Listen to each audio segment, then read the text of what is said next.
სატურნის ისედაც საკმაოდ უცნაური თანამგზავრი ტიტანი კიდევ უფრო უცნაური ხდება. ჩვენ ტიტანს ვუყურებთ როგორც რეალურ ლაბორატორიას, სადაც შეგვიძლია დავინახოთ იგივე ქიმია, როგორც დედამიწაზე იყო მაშინ, როდესაც სიცოცხლე აღმოცენდა. ამბობს NASA-ს ასტრობიოლოგი მელისა ტრენერი, რომელიც 2027 წლისთვის ტიტანზე დაგეგმილი მისია Dragonfly-ს ერთ-ერთი უფროსი მეცნიერია. ტიტანი ვარსკვლავთშორისი სივრცისგან ძალიან განსხვავდება. ის გარკვეულწილად სველია, არის ნახშირწყალბადების ტბები, ღრუბლები და დომინირებს აზოტის ატმოსფერო, რომელშიც ცოტა მეთანიც ურევია. მისი ატმოსფერო დედამიწისაზე 4-ჯერ სქელია. მეცნიერთა აზრით, ტიტანის ზედაპირქვეშ მლაშე წყლის უზარმაზარი ოკეანე იმალება. 2016 წელს მეცნიერთა ჯგუფმა NASA-ს პლანეტური მეცნიერის კონორ ნიქსონის ხელმძღვანელობით ტიტანის ატმოსფეროში შესახედად და ორგანული მოლეკულების საძებნელად ჩილეში განთავსებული ატაკამის ფართო მილიმეტრული ტელესკოპი ALMA გამოიყენა. კვლევამ დაადასტურა, რომ ტიტანი ორგანული ქიმიური აქტივობის ნამდვილი სკაა. აზოტი და მეთანი მზის შუქზე იშლება და კასკადურ ქიმიურ რეაქციებს იწვევს. დასრულდება თუ არა ეს რეაქციები სიცოცხლის აღმოცენებით? ეს ის კითხვაა, რომელზე პასუხის გაცემაც მეცნიერებს დაჟინებით სურთ.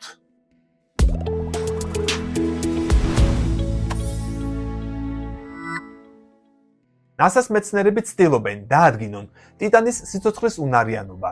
შესაბამისად, სურთ იცოდნენ, ატმოსფეროში არსებული რა ნაერთები ხდება ზედაპირზე და შემდეგ შეუძლია თუ არა ამ ნივთიერებებს ყინულის ქერქში გაღწევა და მის ქვეშ არსებულ ოკეანეში მოხვედრა. მათი აზრით, სწორედ ამ ოკეანეში უნდა იყოს სასიცოცხლო გარემო პირობები. ოდის ამ ეპიზოდში ვსაუბრობ ყველაფერზე, თუ რა იპოვა NASA-მ ტიტანზე. წავედით სატურნისკენ.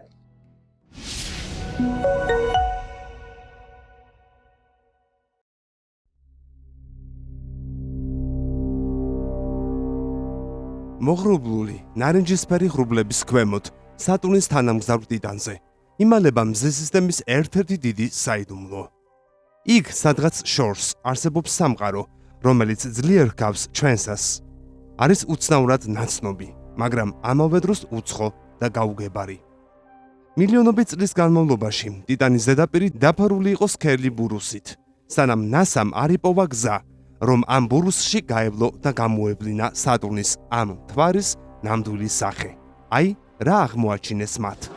ჩვენი პირველი პირდაპირი შეხვედრა ტიტანთან 1979 წელს მოხდა, როდესაც NASA-მ სატურნის სისტემაში გაუშვა რობოტული ხომალდი პიონერ 11, რათა პირველად დაეთვალიერებინა ეს გაზოვანი გიგანტი პლანეტა, მისი რგოლები და თანამგზავრები. ტიტანის არსებობა ადამიანმა საუკუნეებია იცის.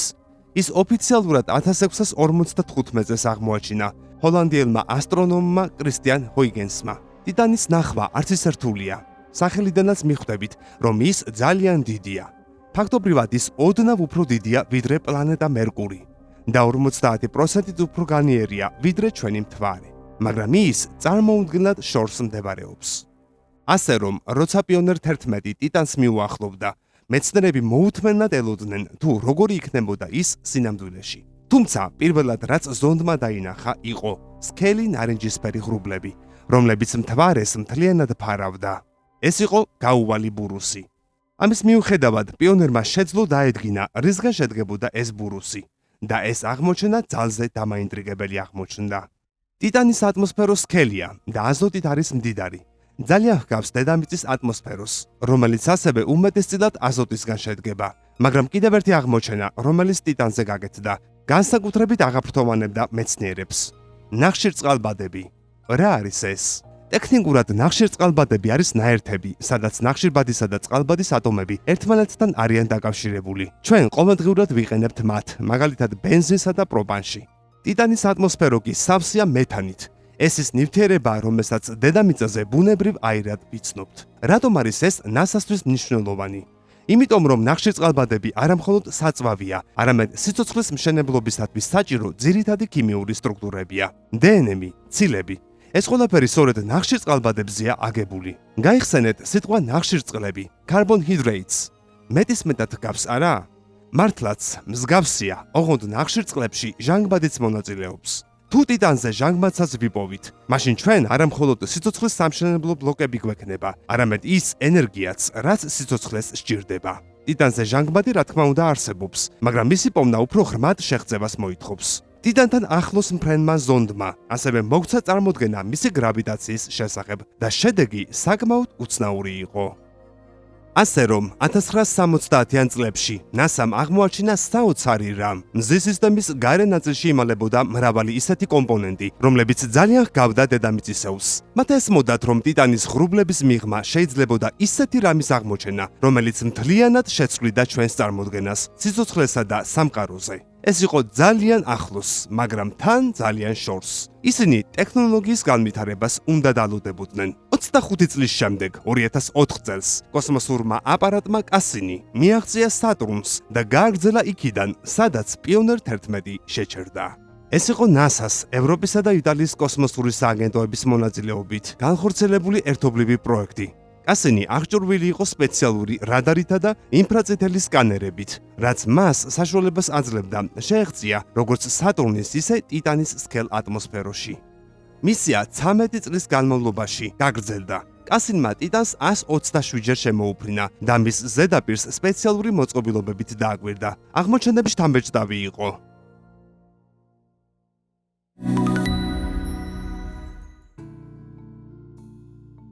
ტიტანი მზის სისტემაში ერთადერთი მთვარეა, რომელსაც ატმოსფერო აქვს, თანაც ძალიან სქელი, დედამიწისაზე 4-ჯერ მჭიდრო. ეს იწვევს ეგრეთ წოდებულ შებრუნებული სათბურის ეფექტს. მზის ძალიან მცირე სითბოც კი მის შიგნით არ აღწევს. როცა ზედაპირს უახლოვდებით, ატმოსფეროში არსებული მეთანის აირი სულ უფრო ცივდება, ბოლოს კი თხევადდება და წვიმის სახით ეცემა ყინულზე, რომელიც მყარია ზედაპირზე, როგორც გრანიტი. ტიტანის ზედაპირული ტემპერატურა საშუალოდ -179 გრადუს ცელსიუსია, ხოლო მეთანის გაქვავება -182 გრადუს ცელსიუსზე ხდება. ეს მაჩვენებლები თითქმის იდენტურია. ეს იდეალური გარემოა, რომელიც სრულ ჰიდროლოგიურ ციკლს, აორთქლებასა და კონდენსაციას უზრუნველყოფს. თუმცა წყლის ნაცვლად აქ სითხედ რაკეტის საწვავია გამოყენებული. ამის შედეგია მდინარეები, ტბები და ზღვები ტიტანზე. ეს არის ერთადერთი ცნობილი სხეული დედამიწის გარდა, რომელსაც ზედაპირზე სტაბილური სითხე აქვს, თუმცა სხვა შემადგენლობის.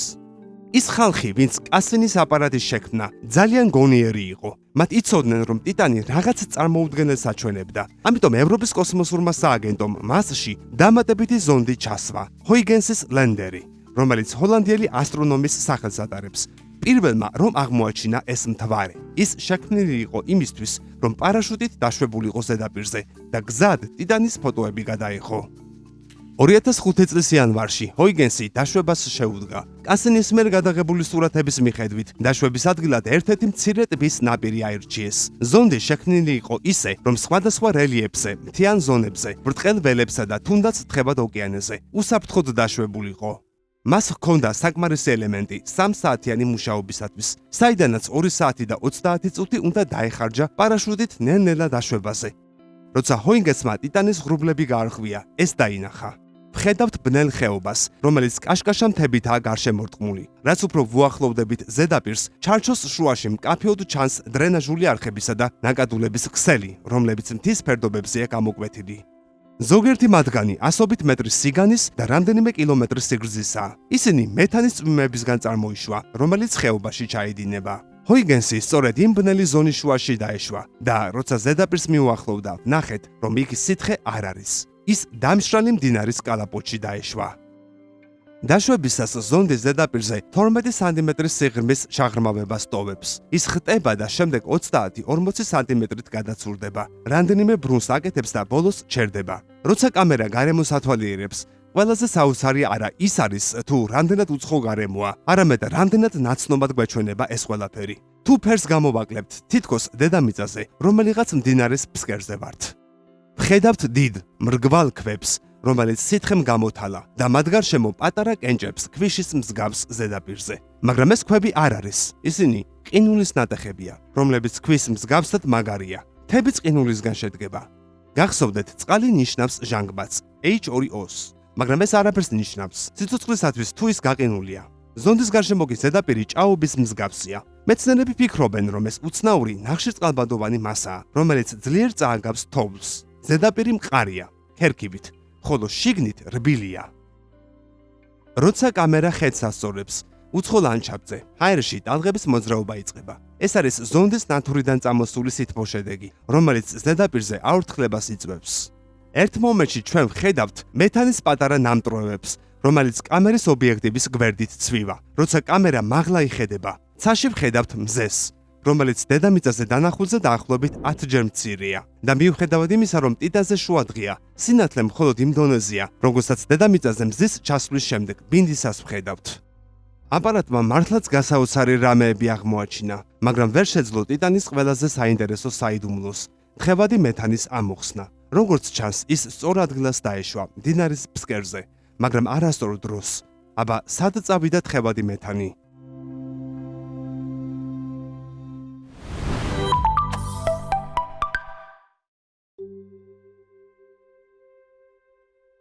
ჰოიგენსის ერთ-ერთი საინტერესო აღმოჩენა უკავშირდებოდა ტიტანის მეთანის ციკლს. დედამიწის წყლის ციკლი კარგად ვიცით. წყალი აორთქლდება, ცაში ადის. იქ ღრუბლებად კონდენსირდება და მერე წვიმის სახით უბრუნდება ზედაპირს. დედამიწაზე წვიმა ხშირად მოდის, რადგან მზე აორთქლებას ამოძრავებს. მაგრამ ტიტანის ზედაპირზე მზის ენერგია ძალიან მცირეა. ამიტომ თხევადი მეთანი ძალიან ნელა აორთქლდება. როცა ეს მაინც ხდება, აორთქლებული მეთანი იჭედება ძალიან მკვრივ ღრუბლებში, რომლებიც წვიმის წარმოსაქმნელად უზარმაზარ ოდენობას ინახავენ. შედეგია გრძელი გვალვების პერიოდები, რომლებიც შეიძლება ასწლეულობით გაგრძელდეს, რასაც მოჰყვება ძლიერი მეწყრული წვიმები მთელ მთვარეზე. სამწუხაროდ, ჩვენ ტიტანს წვიმების სეზონზე არ ვესტუმრეთ, თუმცა ეს არ ნიშნავს, რომ იქ ყველაფერი მშრალი იყო. როცა კასინი აგრძელებდა 13 წლიან მისიას, ის ისევ აგვირდებოდა ტიტანს და ზედაპირის შესახებ მეც იგებდა. აღმოჩნდა, რომ გვალვების სეზონის დროს თხევადი მეთანი ძირითადად ჩრდილოეთ პოლუსის რეგიონებში გვხვდება. აპარატმა ასევე შენიშნა მზის ანარეკლები ტბების ზედაპირზე. პირველი მეთანის ტბა, რომელიც ტიტანზე აღმოაჩინეს, ონტარიო ლაკუსია. მას ეს სახელი ჩრდილოეთ ამერიკის ონტარიოს ტბის მსგავსი ფორმის გამო უწოდეს. თუმცა, ტიტანის ვერსია დაახლოებით 20%-ით პატარაა და 15000 კვადრატულ კილომეტრს ფარავს. ზომის მიუხედავად ტბა საკმაოდ ღრმაა. საშუალო სიღრმე მხოლოდ 40 სანტიმეტრიდან 3 მეტრამდე მერყეობს. ტბა საოცრად უძრავია. ტალღები მხოლოდ 3 მმ სიმაღლისაა, ამიტომ შეუიარაღებელი თვალით ზედაპირი მინის მსგავსად ბრტყელი და სწორი ჩანს. უცნობია, რატომ არ არის უფრო დიდი ტალღები. მაღალი ატმოსფერული წნევა და დაბალი გრავიტაცია უნდა იწვევდეს უფრო დიდ ტალღებს.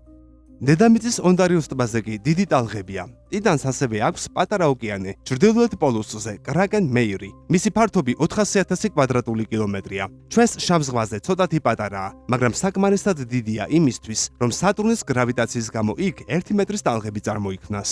კრაკენ მეირი არ არის ღრმა ოკეანე, მისი სიღრმე დაახლოებით 300 მეტრია, მაშინ როცა შავი ზღვის სიღრმე 2000 მეტრსაც აჭარბებს. მეთანის ტბები და ოკეანეები არ არის ერთადერთი აქტიური პროცესი ტიტანზე. იქ ვულკანებიცაა, თუმცა ტიტანის ზედაპირზე ქანები არაა, იქ ყინულია, რომელიც ქვას გავს. შესაბამისად, ვულკანები მაგმას კი არ აფრქვევენ, არამედ თოვლ ნარევ წყალს. თუ ტიტანი ასეცივია, რატომ არ არის მთელი წყალი გაყინული? იმიტომ, რომ ეს მაგმა ამიაკთანაა შერეული, რომელიც ბუნებრივ ანტიფრიზად მუშაობს. ამიაკი მზის სისტემის ფორმირების დროს საკმაოდ გავრცელებული ნივთიერება იყო. ესაა აზოტისა და წყალბადის კომბინაცია. ეს ელემენტები უხვადაა სამყაროში და მნიშვნელოვანი როლი ითამაშეს პლანეტებისა და მთვარეების ჩამოყალიბებაში. ზედაპირზე ამიაკი აორთქლდებოდა და ტიტანის აზოტით მდიდარ ატმოსფეროს შექმნიდა, ხოლო ქვემოთ წყლის ყინულთან ერთად დალღვებოდა და თხევად ფორმებს შექმნიდა. ასე რომ ტიტანზე გვაქვს ყინულის მყარი ქერქი, ნაწილობრივ გაყინული თოვლიანი ფენა, რომელიც ვულკანებით ამოდის. და ქვემოთ თხევადი წყლის ოკეანეა, რომელიც მთვარის ქანოვანი ბირთვის თავზე მდებარეობს. არის საკმარისი სითბო და ეს ამიაკის მიწისქვეშა ოკეანე ნარჩუნდება.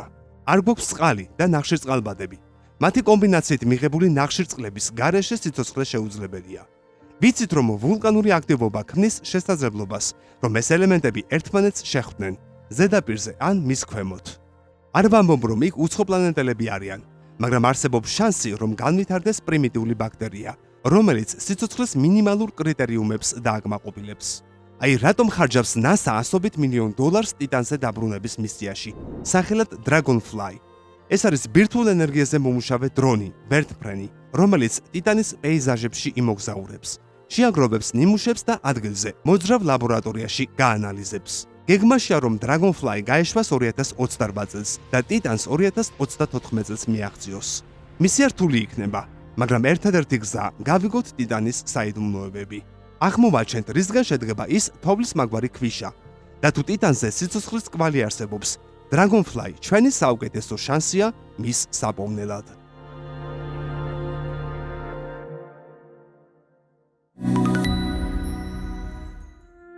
მოკლედ, მთავარი რაც გავიგეთ ტიტანზე. პირველი, იგი მზის სისტემაში ერთადერთი მთვარეა, რომელსაც სქელი ატმოსფერო აქვს. მეორე, მისი ატმოსფერო დედამიწისას ყველაზე მეტად ჰგავს. მესამე, მის ატმოსფეროში, ზედაპირსა და მის ქვეშ დამაინტრიგებელი ქიმიური პროცესები მიმდინარეობს. მეოთხე, ბუნებრივად ხდება ისეთი ექსპერიმენტი, რომელიც ლაბორატორიაში ვერ ჩატარდება. და მეხუთე, ტიტანი დედამიწას სხვა მახასიათებლებითაც გავს. მაგალითად, მთვარის ზედაპირზე მდინარეებისა და ტბების ფორმებს ხვდებით, რომლებიც წყლის ნაცვლად მეთანითაა ამოვსებული. ასტრონომები ვარაუდობენ, რომ მეთანი ტიტანზე უსასრულოდ არ შენარჩუნდება. მისი დაშლისას წყალბადი კოსმოსში იფანტება, მძიმე მოლეკულები კი ზედაპირზე ილექება. თუ მეთანის ახალი წყაროები არ აღმოჩნდება, ტიტანმა შესაძლოა ნელ-ნელა დაკარგოს ატმოსფერო, ისევე როგორც მარსმა დაკარგა ოდესღაც არსებული ტენიანი გარემო. ანუ მეთანი საბოლოოდ ამოიწურება, თუ ის არ ჟონავს შიგნიდან ან ქერქიდან, მაშინ ტიტანის შესაძლოა ერთ დღეს გახდეს მშრალი, მტვრიანი ადგილი, დიუნებით და მშრალი ტბებით. ასეთია მათი პროგნოზი. დაველოდოთ ახალ აპარატს უკვე 2030-იან წლებში. მისგან ბევრი რამე გაირკვევა. მანამ კი ტიტანზე დაკვირვებები დედამიწასა და კოსმოსში განთავსებული სხვა ტელესკოპური აპარატებიდან გაგრძელდება. საკუთარი მოსაზრება გამიზიარეთ მეც და საზოგადოებას კომენტარების ველში. გამოიწერე არხი და ერთად მივყლიოთ კოსმოსი.